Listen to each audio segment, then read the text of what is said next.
everybody. Welcome to KGUR radio station on the beautiful Cuesta College campus. I hope that you enjoyed that little interlude. We're going to take over the airwaves just for a moment because we are here with our very special guests from Mental Health Services. And go ahead and introduce yourself, ladies. Hi, my name's Nicole Johnson. I'm the Director of Student Health Services. I oversee both our medical and mental health services at Cuesta College since about 2018. Wonderful. And we're just here to talk to the lovely students on our campus about resources and what to expect, and if you need help or if you want to reach out, who to talk to. And so let us dive into some of the questions real quick. One of the questions that we want to start, we'll get the ball rolling, is when students come on this campus, what would they expect?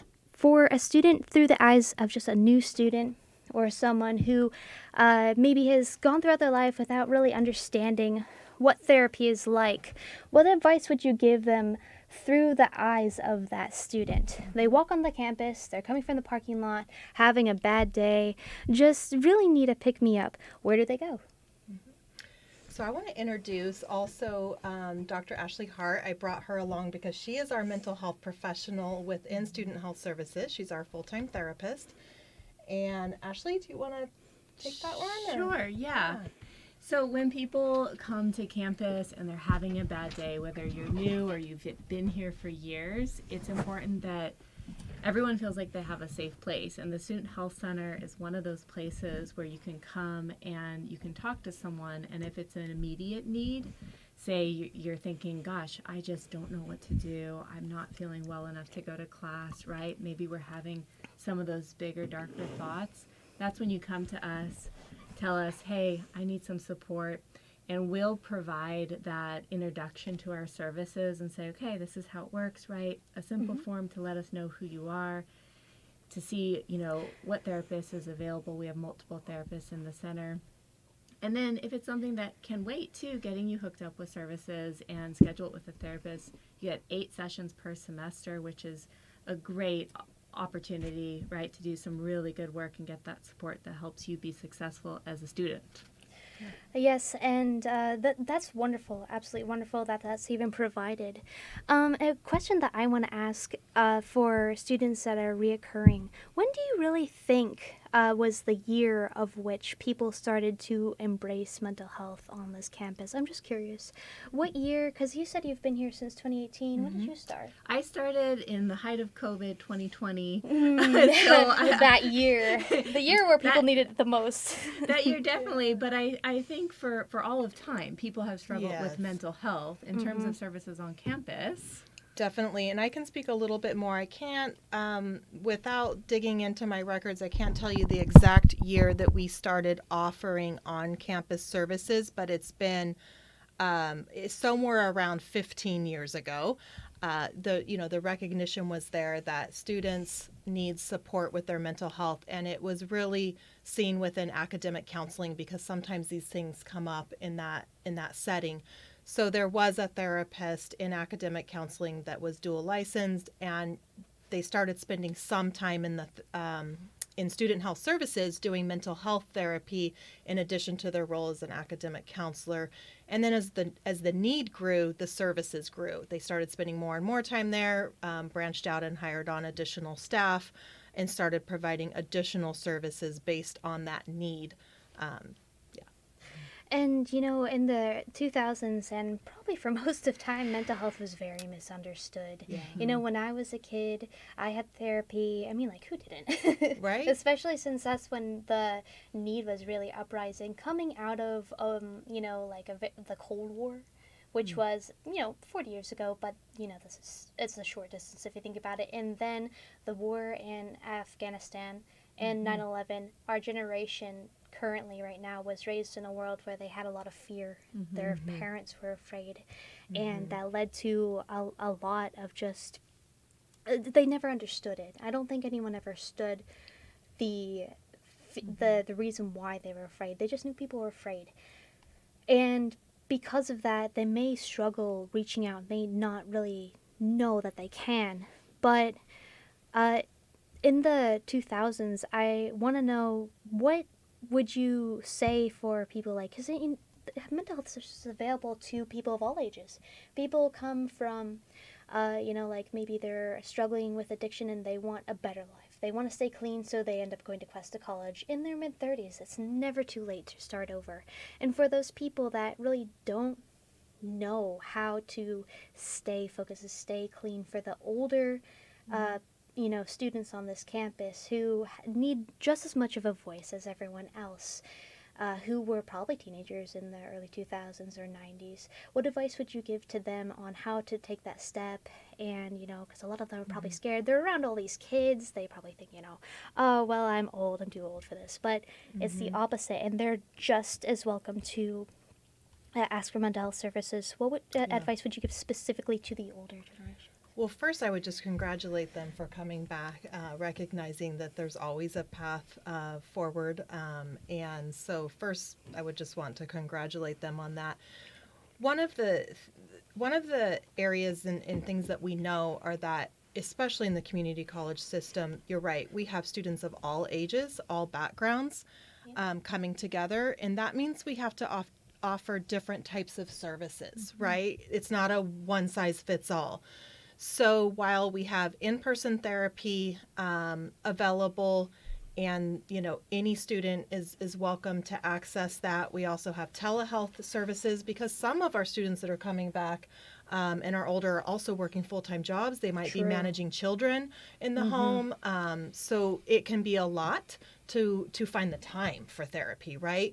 But we also offer teletherapy with a contracted through 𝘸𝗆�mind is who we use right now. And so that can be an option because there's evening and weekend hours available. There's also other programming we do. So we have a wellness coaching program called 𝘖𝗵𝗆𝗆𝗀, and we find that when we look at the demographics of which students are using which services, we actually have a lot of older students that find 𝘖𝗵𝗆𝗆𝗆 to be a valuable service, and a lot of our older students utilize that, as well as other underserved groups that maybe it's more comfortable for them to think of wellness as talking to a coach and not someone labeled as a therapist. And then there's also a peer platform part of that, where you're interacting under an anonymous username with other peers. Oh, I didn't know that. Yeah. That's something that I didn't know. Yeah. So I don't doubt that a lot of students probably didn't know that fact. Yeah. And the coaches can help with a variety of issues. It's really because we look at like mental health and health in general, right? It could be financial stress you're dealing with. It could be relationship issues. It could be loneliness. It can be, the academic stress. So they can kind of cater their coaching with you and their programming based on what you're experiencing. That's wonderful. And, man, there was a question I wanted to ask. I'm going to start with this one. First of all, I don't think I got an actual, clear answer for the audience, because you got to remember that they need you to kind of spoon feed them sometimes, and there's nothing wrong with that. They need specific directions. Where is it located on campus? Where can they find mental health services? Is it in the health center? Or you said something about the library? Yeah, no, it's in student health services. So we're located on the SLO campus in 3150. You do have to enter, so even though we're part of the 3100 building, where a lot of other support services are, like academic counseling, financial aid, our building, and it's set up this way really to help preserve confidentiality for students. So you have to enter from the exterior side. It's not part of the internal horseshoe of, programs.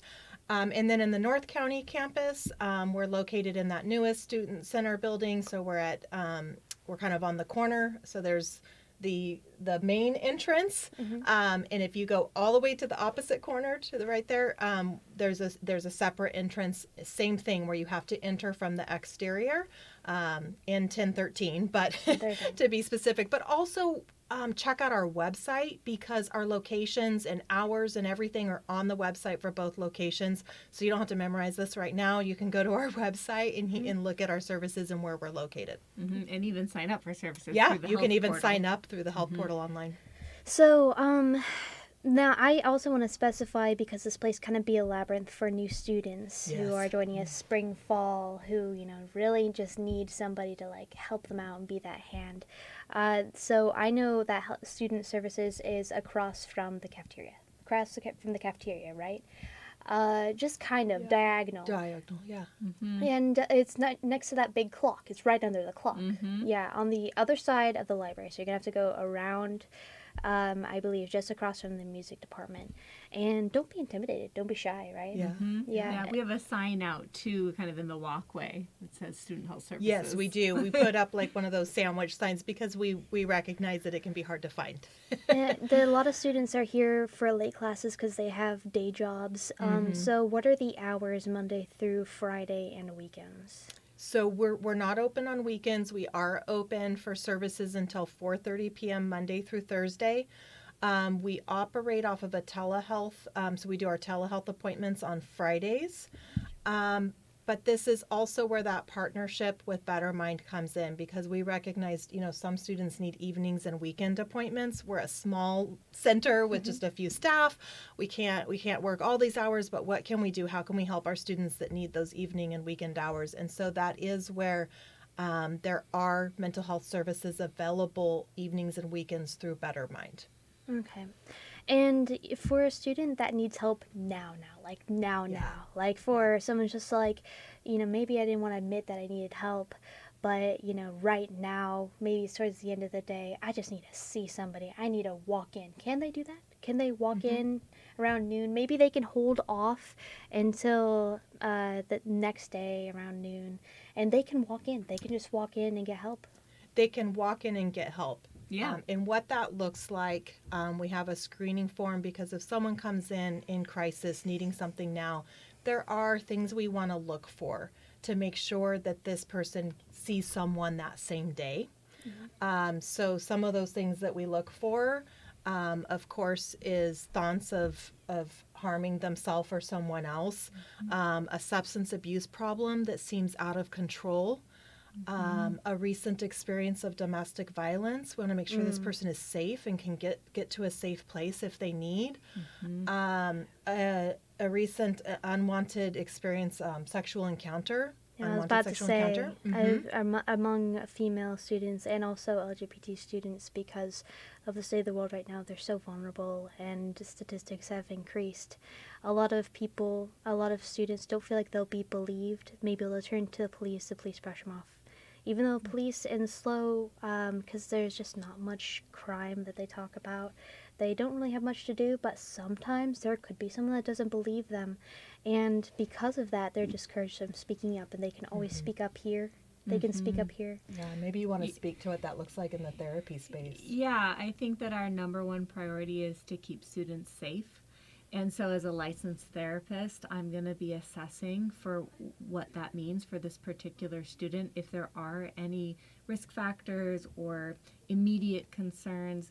Then I'm going to be able to provide that support, create a safety plan, and refer the client to appropriate resources and support depending on the situation. And so we can be kind of a quarterback for that person who's in crisis, that they don't have to think about all these things. They don't have to know how the system works. Like a guardian angel. Right. Yeah, I like that. Yeah. Someone's looking out for you guys. Yeah, we're going to be right by their side and able to provide that support.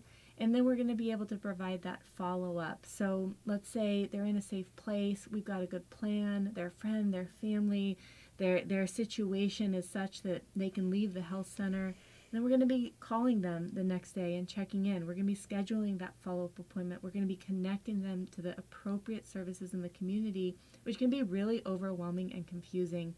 We're there to do that. And So a lot of students also may feel as though, it is kind of cookie cutter and one size fits all, but it's not going to be like that. A lot of students may be like, you guys probably get a lot of students, so I'm just another number. But they're not. You're all special, and you're all entitled to help.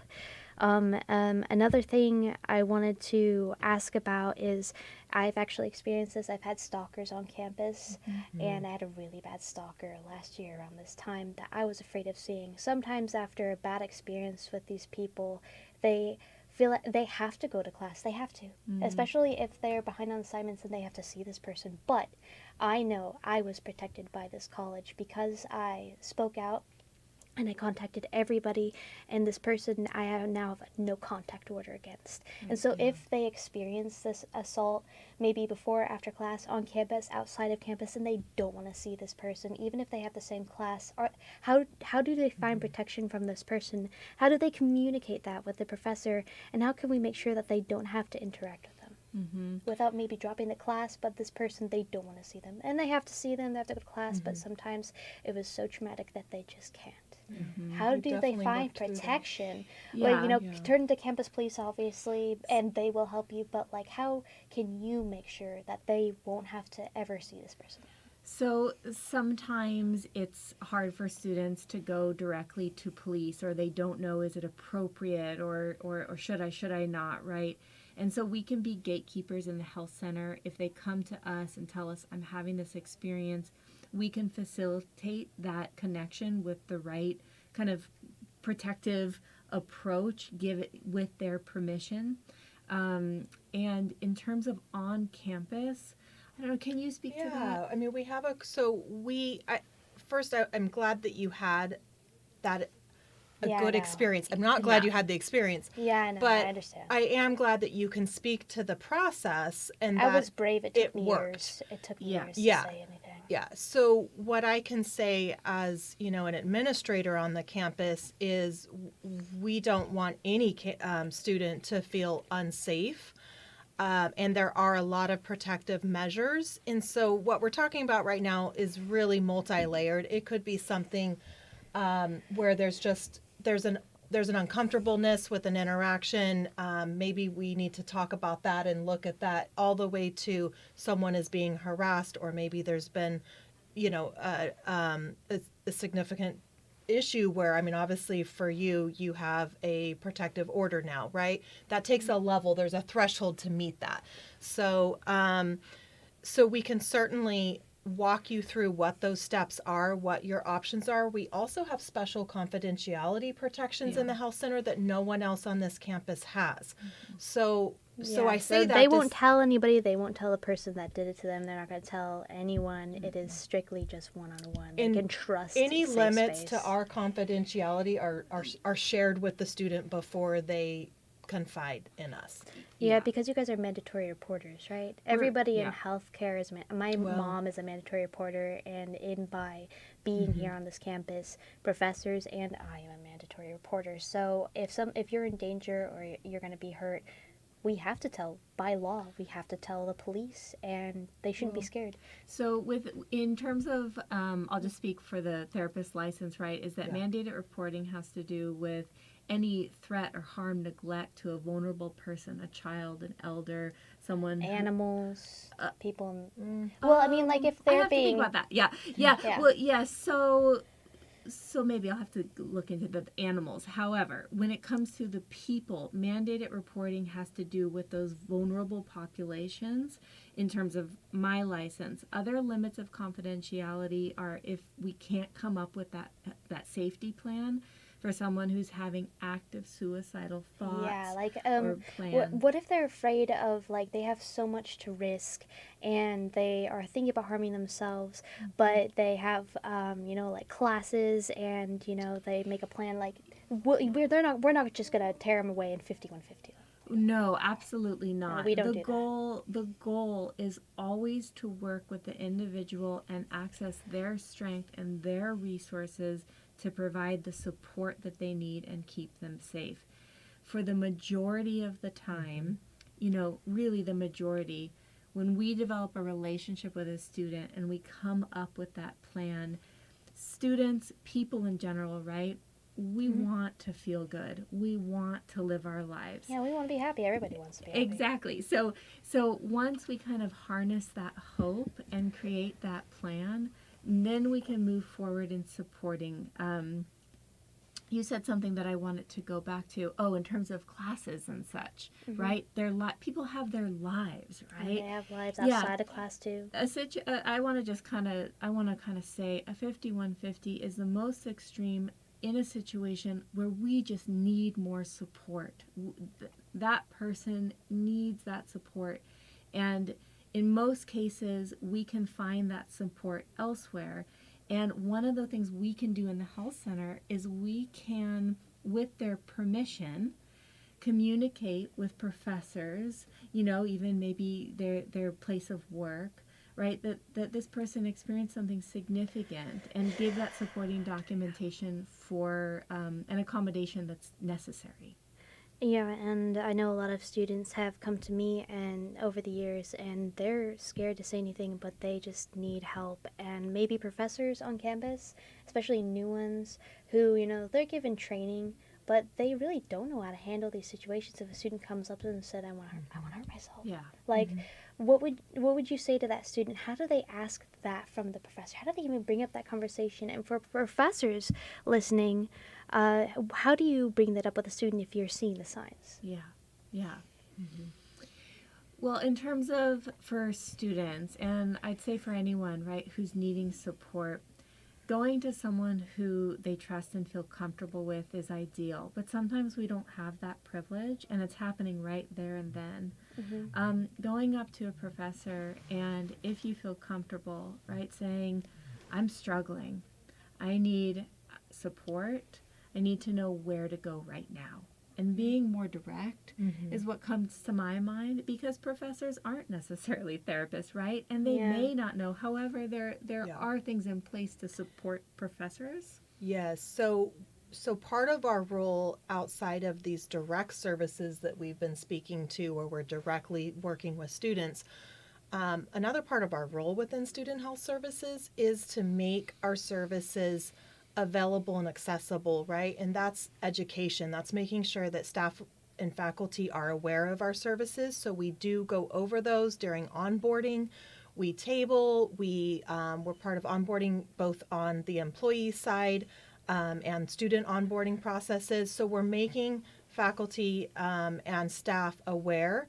We also host some special trainings. So I'm not saying every instructor is trained in this, but we make trainings like QPR, which is a suicide prevention training. It teaches you kind of like the CPR of saving a life. It's the skills, the most necessary skills you need to ask the right questions to assess suicide and get that person referred to services. So we teach that to faculty and staff, and they can always reach out to Student Health Center if they're interested in getting that training, so that they do have the skills. Because one thing we do know from the surveys and such we've done is that students actually do reach out to their instructors and their academic counselors oftentimes before they think to come to the Student Health Center. Yeah. That's wonderful that there's always somebody that can hear their cry for help. I think that's very special, and I hope is not unique just to Cuesta College, but I do believe is very unique to Cuesta College, that there's just, I don't see like many other colleges like Hancock or them like really stressing and posting on the official Cuesta College social media that they can have mental health services. That's something that they can have here and may come as a shock to certain students. Something I also want to ask is it possible to be diagnosed by the professionals here, or should they seek professionals elsewhere? Like for autism, PTSD, can they be diagnosed if they don't know what's going on with them, or do you connect them with someone who can diagnose? So absolutely, we can provide diagnosis if it's appropriate. Certain diagnoses are better made with a more formal assessment, such as autism and ADHD. However, as therapists, we're trained to diagnose, and to diagnose basically means it gives us the language to identify the appropriate treatment. Therefore, we use the diagnosis to be able to refer clients to the appropriate treatment that may start in the health center, but it may require some more longer-term therapy in the community. It also may require a psychiatry consultation, and so we can have that conversation and demystify. Yeah, right? start the journey here. Right. It's like start the first step here, and the first step Exactly. is admitting that you have a problem. That's the first thing, and there's no wrong in that. There's no shame. There's nothing wrong with being that vulnerable, and you're not weak for doing that. We all have our challenges, and Everybody does, and you can't Yeah. really put a price tag on who's been through worse. And I've been through this. I've been through this. So that's more than you. Pain is pain. Yeah. Like you can go through a divorced and someone else could have been abused as a child, like physically, but both are just as valid and both need attention. Like, there's no, like, oh, well, I didn't go through that much, so I could probably suck it up. You're allowed to get as much help as anyone else.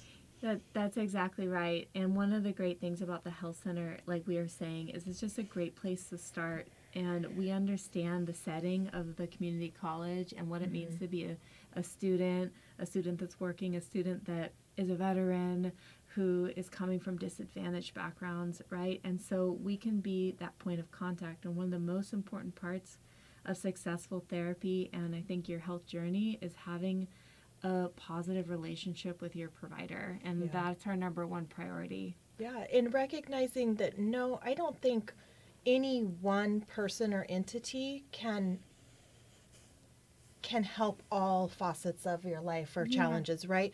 So an extension of that in our role, I just want to point out that we do coordinate. We coordinate with community services. We coordinate with on-campus services.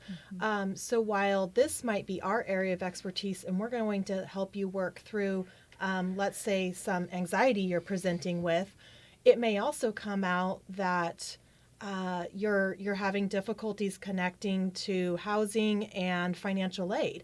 Well, with your permission, we can help make those quick referrals to get you linked to the right community sources that can do that part, right? So this is our part, this is their part, and we're trying to not work in silos anymore and have these case management systems where we're making those referrals and we're connecting the student and recognizing that it's all of these services together that impact the student's success. For younger generations, they're more educated on mental health, and I know a lot of them have perhaps therapists, maybe they've had an IEP in high school. However, a lot of them probably don't even know that these programs exist, and some of them do slip through the cracks. I know a lot of my friends had an IEP. I had an IEP in high school, and there's a program, isn't there, that allows fresh out of high school students to start from their IEP to keeping an IEP. Is it an IEP on campus? Is it technically? No, well, it's not called an IEP anymore, but the accommodations are there, and that's done through our DSPS program on campus, and we coordinate and work very closely with DSPS. So if you do have a diagnosis, and that could be a physical, medical, element, it could be a mental health diagnosis, it could be a learning disability, right? It could be autism, ADHD. I mean, there's so many. And what the office does is, with that verification, and where the IEP helps is you may already have that diagnosis from that, and they can help walk you through what it looks like to transfer and become involved in their program and get services here at Cuesta. So yes, the accommodations are there, and really you have so much agency as a student. One of the things I see the most is students maybe afraid to use accommodations or not wanting to get linked with that service. So just know that you can get them, and I always say it's better to need them and have them than to not and all of a sudden you need them, right? So you can get linked, and you can still choose what accommodations you need for that class or that semester and what you don't need and what's communicated. So you have a lot of agency as a student, and over that, probably more than you had in the K through 12 system. But absolutely, if you had an IEP, you really should get connected earlier on with our DSPS services, and we can help. That's another area where we can kind of help link you and coordinate with those programs. Yeah. And there are, a lot of students on campus that, may see that their friend has signs. They don't know how to bring it up with a friend, and they can walk in and say, I've noticed, and you guys will reach out to that person, right? Like, how do they provide contact information? How do they keep it confidential if they're noticing their friend doesn't really know how to say anything, especially since there's stigma? Some people may come from households where therapy is frowned upon. you know, especially if they're on the conservative side, their family just like therapy is a weakness. Or maybe they're afraid of therapy because they're LGBT and people said that that's a mental illness. Yeah. And it's not. So how do you bring that up? So I definitely think a warm handoff. So walking your friend to the health center, encouraging them. Sometimes what a person needs is just a support person with them, and then they feel more comfortable doing it. The gold standard, the best way to do that is for the student to be involved in the process. Then they're not caught off guard. Also, even if a student is struggling, at the end of the day, it's their choice to have that service or not. Yeah, they may need to help themselves and you trust that they'll have to, they'll make the right decision. Yeah, so we do try to avoid just cold calling a student and saying, hey. Yeah, that's intimidating. Yeah, we heard you're struggling and we want to help. It may push them away from actually. And that is why we avoid it. It's better if you can say, listen, I heard about this. Maybe I knew someone else that had a good experience. Can I just walk you over there and just see if it's something you would be interested in? Maybe learn, maybe they can tell you about what's available. That would be the best approach. The only exception to that being, obviously, if you really have concerns over someone's safety and you feel your friend is not safe, we're going to help in that situation. Mm-hmm. Is there anything else? Yeah, I think that if you have a friend that's struggling, yes, walking over with them is ideal. If you walk over on your own and let us know what's happening, we can also sit with you and talk to you about resources so that you can support your friend. The SLOW hotline is a great resource. Central Coast Hotline. No. Oh, is it called Central Coast? Yes, it's rebranded Central Coast Hotline. Well, that's good for people to know because people may know it as SLOW hotlines. So the Central Coast Hotline, you call it, someone picks up. They're trained to support you and provide that information and that validation that what you're going through is normal and it will get better. And here are the things we can do to support you. So the Central Coast Hotline is great. If you have someone who's in immediate danger, it's not ideal, but calling 911, maybe even the calling the Central Coast Hotline. Yeah, it's kind of all gets you to the same place. I will say with 911, it's helpful to ask for a mental health trained officer if you can. It's not always available, but it's just an inside tip that's helpful. Yeah. Of course, going to your local emergency room, but those are in the extreme cases. The main thing is providing hope and referring the person to the resource. Being an adult for the first time is scary. Sure is. Having to deal with it for the first time is very scary. Having to pay for things for the first time is scary, coming out of foster care and diving straight into the deep end, wrapping things up.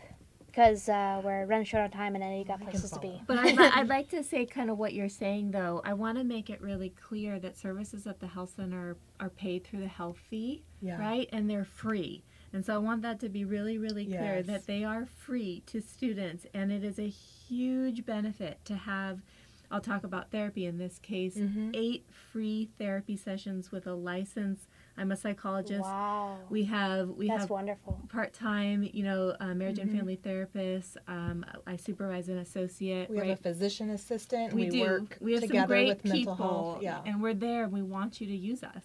Everybody's kind, everybody's good vibes, and we are just here to help you. We're just here to help you guys. Yeah. And for faculty on campus, maybe this isn't really, but they can also find help. Through the EAP services, through human resources, absolutely. But they're also key in making that referral for students. Yeah. Okay. Yeah. Well, as we're wrapping up a little bit, I just want to say that I think it's so amazing that you guys came on to the show and came on to KGUR to broadcast this message. And since this is going to be replayed and also uploaded, you can go to cuesta.edu for resources, and you could just really search up mental health services on Google, Cuesta College. And, there's also, the ability, if you can't be on campus and if you have a break during your, work hour, you can call and actually talk to someone on the phone. That's right. Yes. Yeah. Though you mentioned before we started that people can actually talk remotely and have those access that remotely. And so there are always millions of options for you guys. Is there anything else that you guys wanted to mention, I want to mention with telehealth that if you don't have great Wi-Fi or a computer, we can also do phone conversations. So we want to make it as easy as possible. And I think the last thing I just want to tell everyone is that you're not alone, and that the support and resources are there, and to please come see us if you need us. All right, cool. Well, thank you so much for coming on to KGUR. Again, can you state your names? I'm Dr. Ashley Hart. I'm the clinical psychologist in the health center. Awesome. And Nicole? Nicole Johnson, Director of Student Health Services. Wonderful. Well, you guys are running out of time. You got 3 minutes. Again, thank you so much for coming in and talking. There's resources, group, places, that we can connect you with 12-step. And so don't be afraid to reach out, especially if you have never done that before. Start your journey now, and we want you to be okay. So it's never too late. It's never too late to start. So closing out, thank you Cuesta College, and thank you everybody who tuned in. I hope you have a wonderful day, and I thank you both for coming on the show. Thank pleasure. you. Wonderful. Thank you for All having right. us. Have a wonderful day, everybody. I hope that you enjoyed.